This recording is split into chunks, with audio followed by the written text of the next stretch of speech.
Falomerabantsika tsy avin-drahitra izao alady maraina fa 5 Desambra izao irina trany ary mba irisoanao amin'ny fanaran'Andriamanitra ary mirary ny soa indrindra ho an'ny tokantrano tsirairay avy ihany koa amin'izao maraina izao.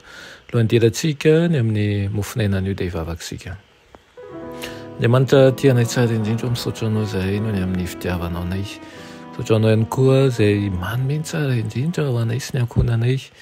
Irinay hatrany ianao raha olo alaharana amin'izay rehetra atao, aoka ny ala amin'ny fisalasalanay rehetra, aoka atoky anao hatramin'ny farany izay na dia efa handalo zava-tsarotra aza dia ampio ny isa-tokantrano tsirairay avy eto anio aminaran'i Jesosy. Amen. Raha teny mofinainantsika androany dia manao hoe fotoana fikororoana. Alaina Mateo 7:22 manao hoe ary noho ny habeny tsy fankatoavan-dalàna dia hiamangatsika ny fitiavan'ny maro. Amen.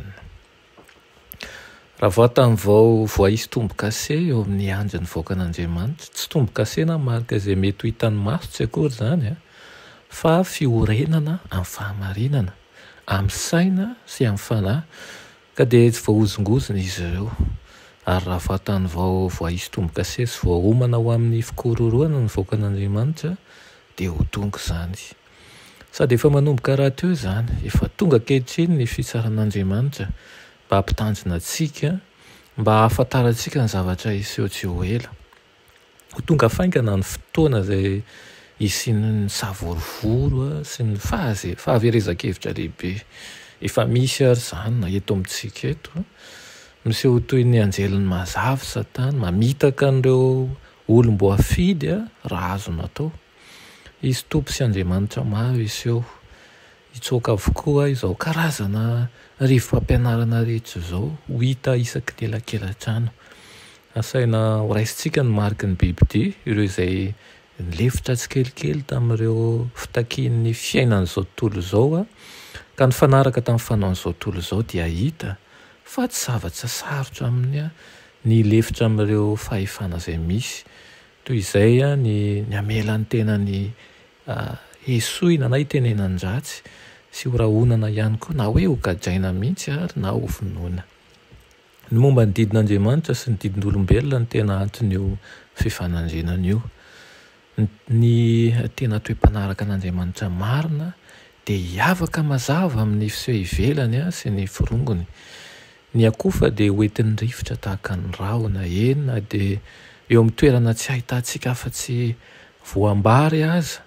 Izay rehetra nianina tamin'ny toe-panahy tsara araka ny fiseho ety ivelany fotsiny fa tsy ny tafin'ny fahamarinan'i Kristy dia iseho amin'ny henatry ny fitanjahany. Kanefa isy ireo izay handray ny fahamarinana ka ireo no haka ny toerana bangana velan'ireo izay nitakemitra ka niala tamin'ny fahamarinana.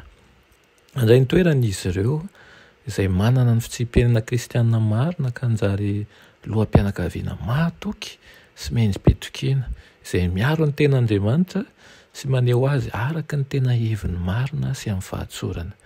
Hiasa tokoa Andriamanitra ka hisaraka amin'ireo olona marina sy mahatoky ireo mpikomy, tsy hena tsy akory ny isan'ireo mpiandany amin'ny tompo ameny ny toeran'ireo tafitoina sy mihemitra ny olona marina sy ireo izay ny olona izay mijoro tsara. Ny irina dia ho anisan'ireo izay mijoro tsara isika. Ho avy ny fotoana fikororoana ary efa ao anatin'izany tokoa isika. Dia aoka ny isika hifikitra mandrakariva eo amin'i Jesosy irery ihany.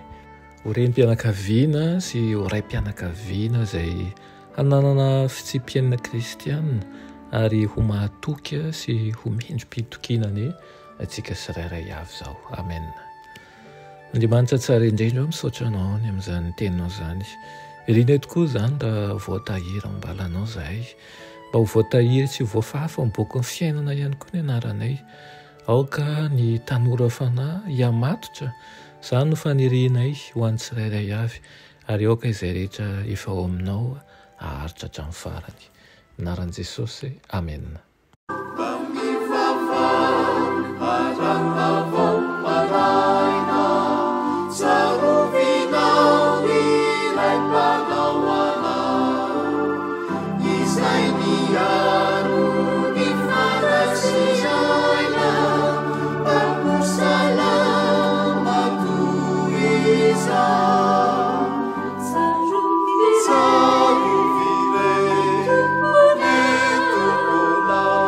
Piaro